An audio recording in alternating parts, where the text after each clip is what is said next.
Hai guys, kembali lagi ke channel ini. Nah, kali ini aku bakalan bawakan kisah horor yang pernah viral tahun lalu dan pernah terjadi di kota Cirebon guys.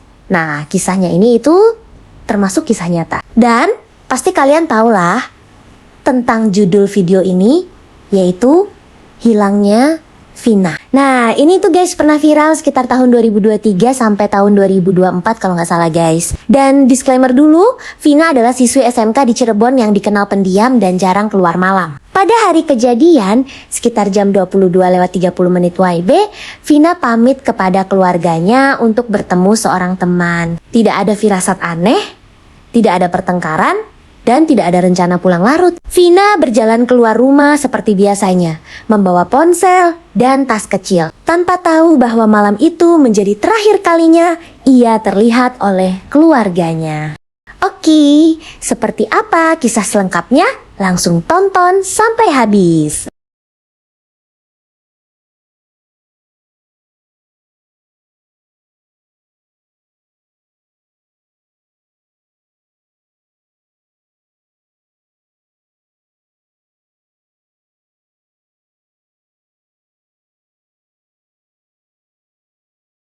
Sekitar pukul 1 WIB, Ibu Vina terbangun dan menyadari anaknya belum pulang. Ponsel Vina tidak bisa dihubungi, pesan tidak terkirim, dan panggilan selalu gagal. Kegelisahan mulai muncul ketika jam terus bergerak, sementara rumah tetap sunyi. Keluarga mencoba menenangkan diri, mengira Vina hanya tertidur di rumah temannya, meski perasaan tidak enak terus menekan tanpa sebab jelas. Pagi hari sekitar jam 6:30 WIB, keluarga mulai mencari ke rumah teman Vina dan ke sekolah. Tidak satu pun mengetahui keberadaannya. Beberapa warga mengaku melihat Vina berjalan sendirian di jalur perbatasan kota Cirebon malam sebelumnya. Ia terlihat normal, tidak tergesa, tidak panik. Setelah melewati tikungan yang jarang dilalui orang malam hari, Vina tidak pernah terlihat lagi. Pencarian semakin meluas hingga siang hari. Sekitar jam 11:45 WIB, warga mencium bau menyengat di area flyover Cirebon. Bau itu datang tiba-tiba, menusuk, lalu menghilang tanpa jejak. Beberapa orang merasa pusing dan mual ketika berada terlalu lama di lokasi tersebut. Tidak ada bangkai, tidak ada sampah, namun bau itu terus muncul di waktu tertentu.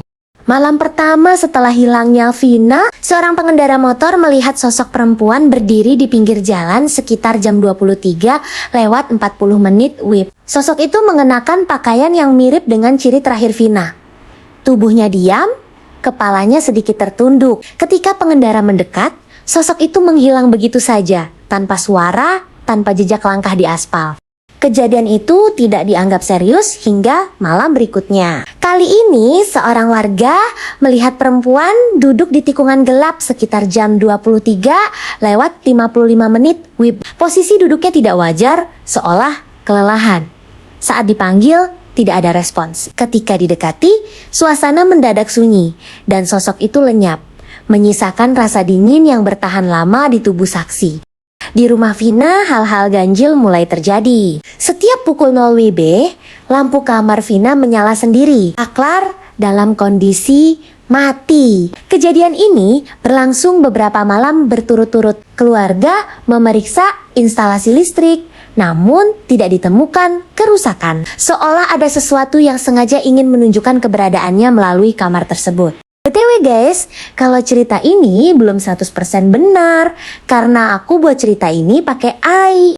Oke, kita lanjut ke kontennya. Sekitar pukul 2 WIB, tetangga mendengar suara langkah kaki berhenti tepat di depan rumah keluarga Vina. Suara itu pelan, namun jelas.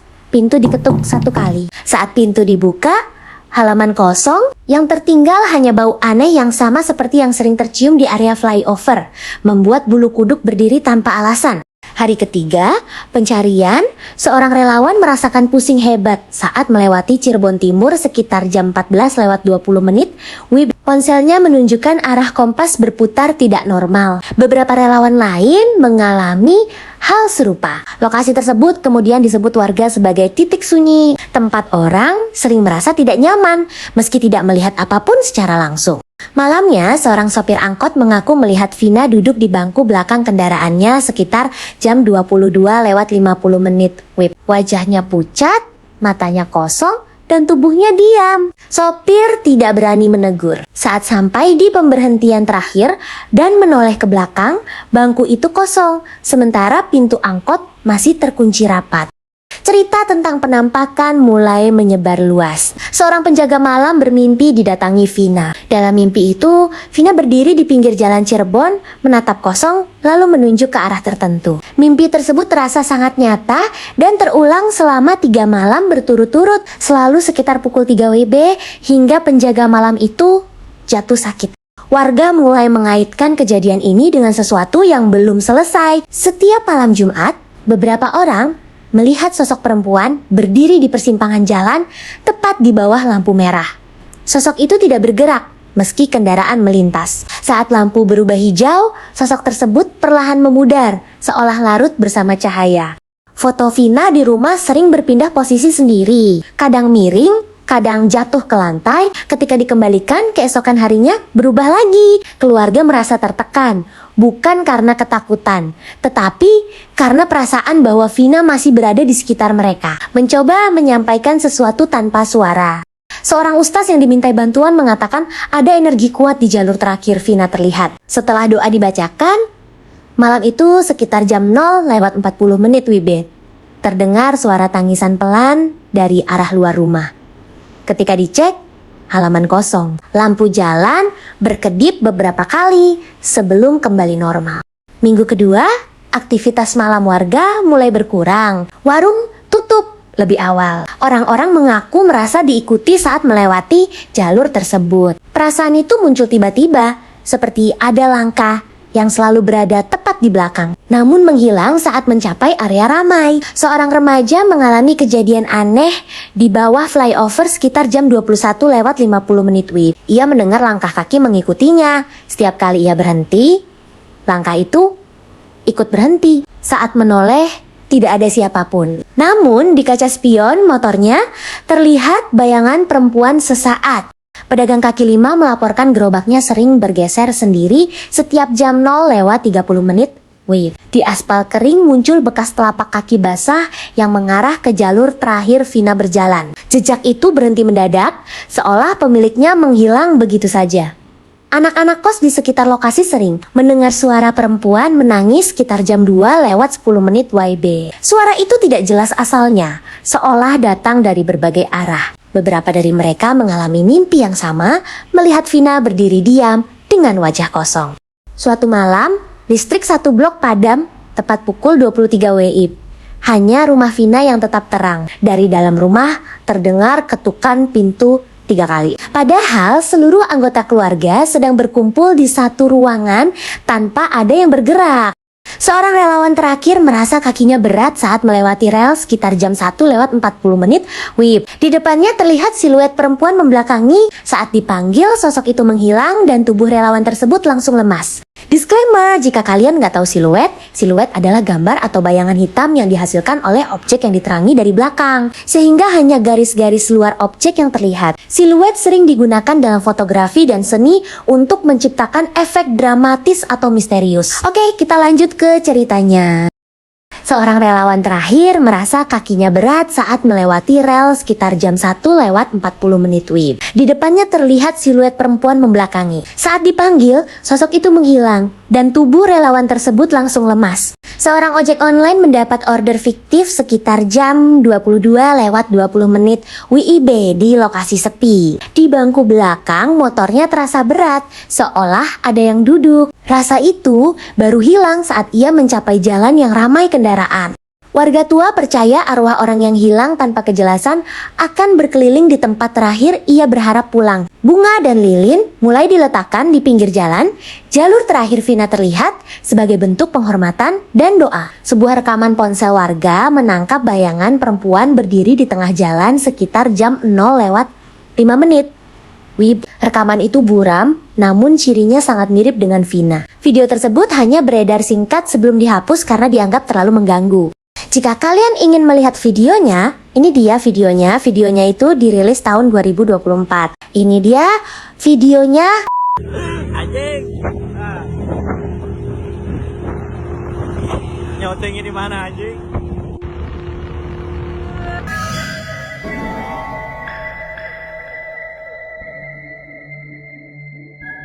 Nah, sosok yang dilingkari merah itu seperti sosok Vina, dan itu juga belum tentu itu sosok Vina yang hilang tahun lalu. Dan oke, kita lanjut ke ceritanya. Setiap tanggal hilangnya Vina, warga mengaku suasana berubah tepat pukul 0 WIB. Jalan terasa lebih sunyi meski kendaraan ramai. Banyak yang memilih tidak melintas sendirian di jam tersebut. Nama Vina tidak lagi disebut sebagai cerita menakutkan, melainkan sebagai pengingat bahwa ada seseorang yang pergi tanpa kejelasan dan meninggalkan jejak yang tidak bisa dihapus begitu saja. Bagi warga Cirebon, malam bukan lagi sekadar waktu. Ada rasa waspada yang tumbuh, terutama di jalur tempat Vina terakhir terlihat berjalan sendirian.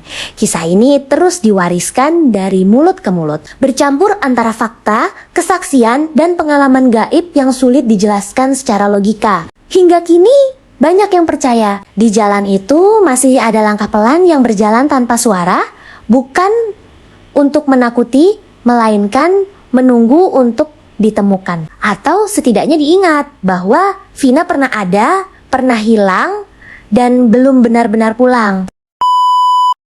Oke guys, cerita tentang hilangnya Vina sudah.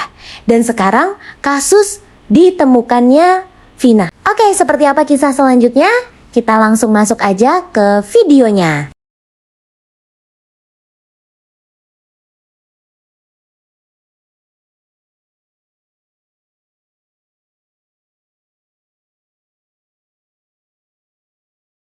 Disclaimer, kisah berikut disusun berdasarkan fakta publik dari pemberitaan media dan dokumen yang tersedia. Penyusunan dilakukan secara naratif, dokumenter untuk tujuan informasi. Tidak dimaksudkan menggantikan proses hukum atau putusan resmi, serta tidak menambah atau mengurangi fakta yang telah dipublikasikan. Kasus Vina bermula dari laporan hilangnya seorang remaja perempuan bernama Vina di wilayah Cirebon. Ia terakhir terlihat berpamitan kepada keluarga untuk keluar rumah bersama temannya. Setelah itu tidak ada kabar, ponsel tidak aktif, dan keluarga mulai mencari ke berbagai tempat yang biasa didatangi. Laporan orang hilang kemudian dibuat ke kepolisian setempat, menandai awal penyelidikan resmi atas keberadaan Vina.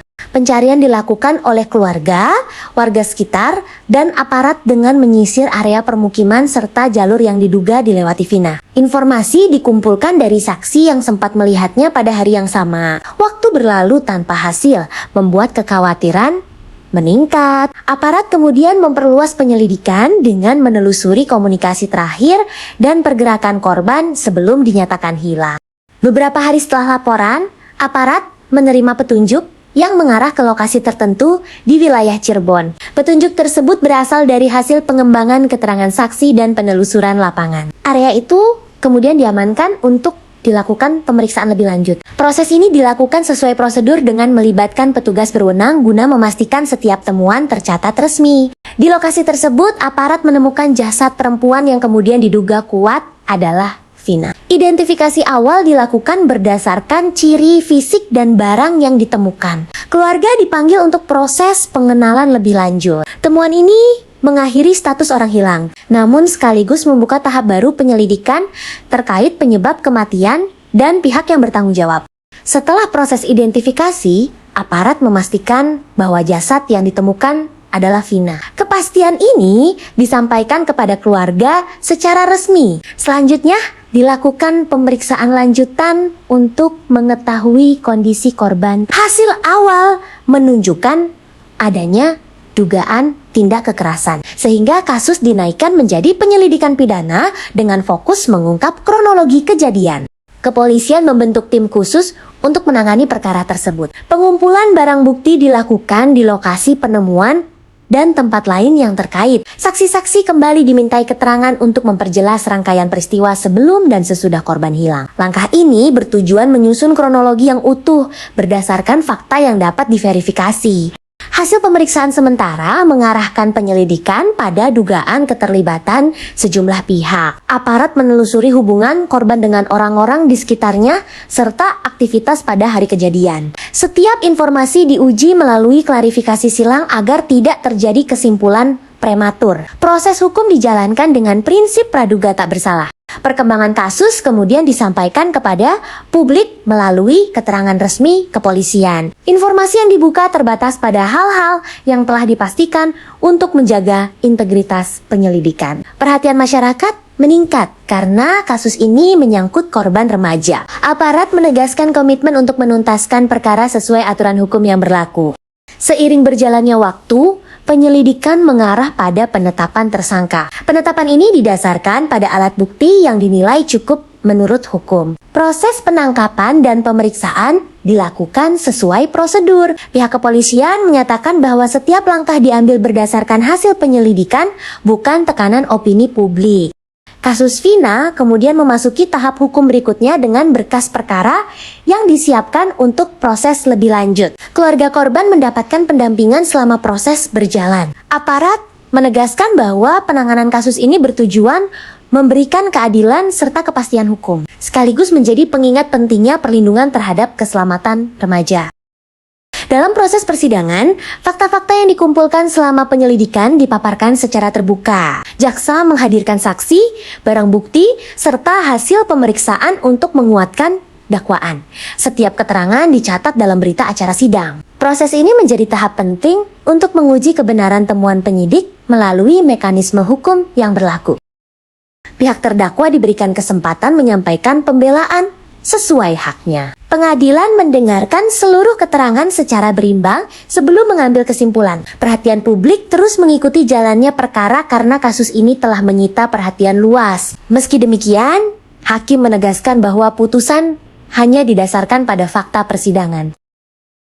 Setelah seluruh rangkaian sidang selesai, hakim menyampaikan pertimbangan hukum yang menjadi dasar keputusan. Putusan tersebut menetapkan tanggung jawab pidana sesuai peran masing-masing terdakwa. Keputusan ini menjadi penutup proses hukum tingkat pertama dalam perkara kematian Vina.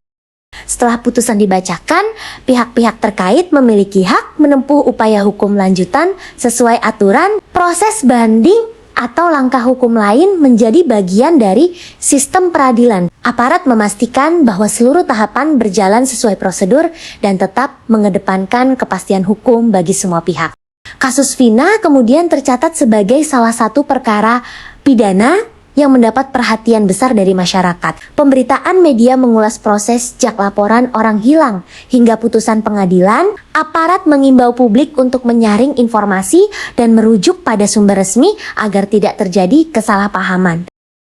Keluarga korban menjalani proses pemulihan pasca kejadian dengan pendampingan yang tersedia. Kehilangan anggota keluarga dalam kondisi tragis meninggalkan dampak mendalam. Dukungan dari berbagai pihak menjadi bagian penting dalam menghadapi situasi tersebut, meski proses hukum telah berjalan sesuai ketentuan.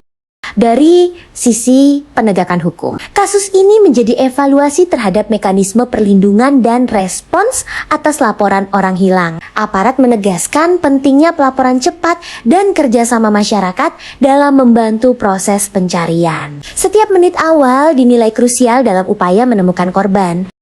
Perkara ini juga memunculkan diskusi publik mengenai keselamatan remaja dan pengawasan lingkungan. Berbagai pihak menyoroti peran keluarga, masyarakat, dan institusi dalam mencegah tindak kekerasan. Meski demikian, aparat menekankan bahwa pencegahan harus dilakukan tanpa menghakimi pihak manapun. Seiring waktu, kasus Vina tetap menjadi rujukan dalam pembahasan kriminal di wilayah Cirebon. Dokumentasi perkara tersimpan sebagai arsip hukum. Setiap informasi resmi mengenai kasus ini bersumber dari putusan pengadilan dan keterangan aparat, bukan dari spekulasi atau narasi yang tidak terverifikasi. Penyelesaian perkara secara hukum diharapkan memberikan rasa keadilan bagi keluarga korban. Aparat menyatakan bahwa tujuan utama penegakan hukum adalah memastikan kebenaran terungkap dan tanggung jawab ditegakkan sesuai aturan. Proses ini menjadi bagian dari sistem hukum yang terus diperbaiki. Dan nanti di akhir video aku bakalan kasih tahu muka Vina dan flyover itu di mana. Oke, lanjut lagi. Meskipun perkara telah diputus, aparat mengingatkan bahwa penyebaran informasi harus tetap berhati-hati. Penggunaan istilah, kronologi, dan kesimpulan perlu merujuk pada dokumen resmi. Hal ini penting untuk mencegah salah tafsir yang dapat merugikan pihak tertentu atau memicu informasi keliru di masyarakat. Kasus ini menunjukkan bahwa setiap laporan orang hilang harus ditangani secara serius sejak awal. Koordinasi antara keluarga, warga, dan aparat menjadi kunci dalam pencarian. Pengalaman ini diharapkan meningkatkan kesadaran bersama akan pentingnya respon cepat dan akurat dalam situasi darurat. Dari perspektif hukum, penanganan perkara Vina mengikuti tahapan yang diatur dalam peraturan perundang-undangan. Penyelidikan, penyidikan, penuntutan, hingga persidangan dilakukan secara berurutan. Setiap tahapan memiliki fungsi untuk memastikan keadilan ditegakkan berdasarkan bukti. Masyarakat diimbau untuk mempelajari kasus ini sebagai pelajaran bersama tanpa mengubahnya menjadi konsumsi sensasional. Penghormatan terhadap korban dan keluarga harus tetap dijaga. Aparat menegaskan bahwa empati tidak boleh berubah menjadi penyebaran informasi yang tidak dapat dipertanggungjawabkan. Hingga saat ini, informasi resmi mengenai kasus Vina merujuk pada putusan pengadilan dan pernyataan aparat. Tidak ada penambahan fakta di luar yang telah dipublikasikan. Setiap konten yang membahas kasus ini disarankan mencantumkan sumber agar tidak menimbulkan kesalahpahaman. Nah, kalau peristiwa ini atau kasus ini aku buat dengan aplikasi I dan I ini yang kasih aku sumber dalam kasus Vina ini.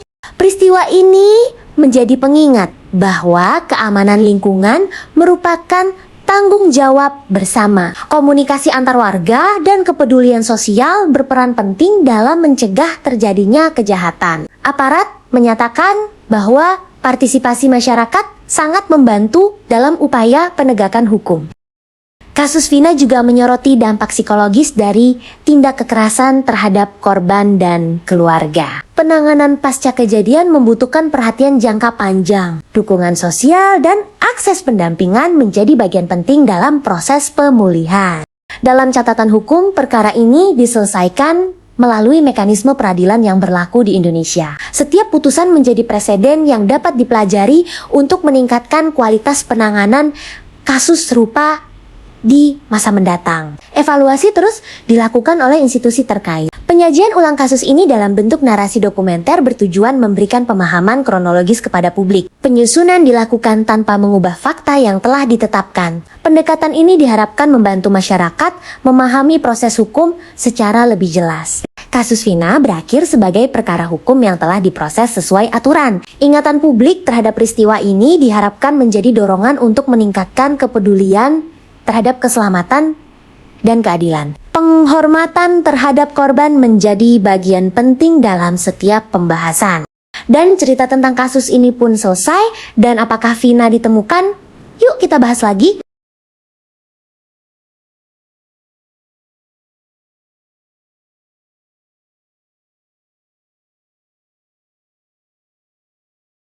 Vina diketahui terakhir terlihat bersama kekasihnya dan beberapa orang lain. Dari titik ini, aparat fokus menelusuri hubungan dan aktivitas terakhir korban. Proses hukum berjalan dan sejumlah orang ditetapkan sebagai pelaku. Pengadilan memutus perkara berdasarkan alat bukti dan kesaksian yang diajukan selama persidangan. Jadi, Vina itu sudah ditemukan, tetapi dalam keadaan wafat atau meninggal, dan katanya waktu tahun lalu ada film Indonesia yang bernama Vina, dan waktu itu juga ada suara rekaman suara Vina yang menangis. Dan jika kalian ingin mendengar rekamannya, ini dia rekamannya. Dipukul tangan Vina patah. Bukan diseret pakai motor, dipukul tangan Vina. Kepalanya sih Dede, kepalanya kenapa? Diapain Dede kepalanya? Tadinya dibenturin. Dibantuin kemana? Ke motor, terus ke aspal. Eginya tuh mau nolongin, tapi Eginya juga kena. Salah satunya ada yang suka sama Vina, temen Egi itu salah satunya namanya. Terus Dede nggak tahu pingsan, bangun-bangun mata Dede ditutup, terus Dede lagi di Mbak, jangan ketipu Mbak. Vina sama Eki nggak digeret pakai motor, tapi tangannya dipukul pakai balok Mbak. Apa? Mama cari duit buat Vina, Iya. Vina dibunuh sama orang. Mama makanya di sana pingsan terus mama deh. Yang kabur ke Jakarta jangan lupa Mbak itu otaknya Mbak itu. Karena itu anaknya polisi Mbak. Anaknya polisi. Nggak tahu kalau yang anaknya polisi apa enggak, Vina nggak kenal, tapi dia suka sama Vina. Pertamanya niatnya mau aja Mbak, mau tapi karena takut ketahuan jadi kita berdua dibunuh. Dan ini foto Egy dan Vina.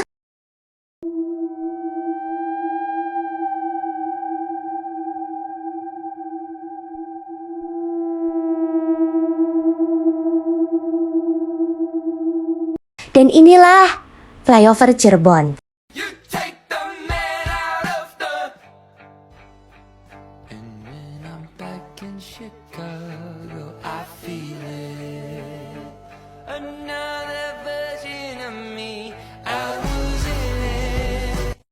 Dan itulah tempat kejadian Vina dan Egy tewas, dan semoga mereka diterima di sisi Allah Subhanahu wa Ta'ala. Amin. Ya sudah guys, makasih kalian yang sudah tonton dari awal sampai habis. Jika kalian ingin mengirim cerita horor, kalian bisa kirim ke email ataupun WhatsApp. Dan untuk nomor WhatsApp dan emailku ada di deskripsi di bawah ya. Ya udah, jika kalian suka dengan cerita ini, bisa di like, comment, and share. Makasih, dadah.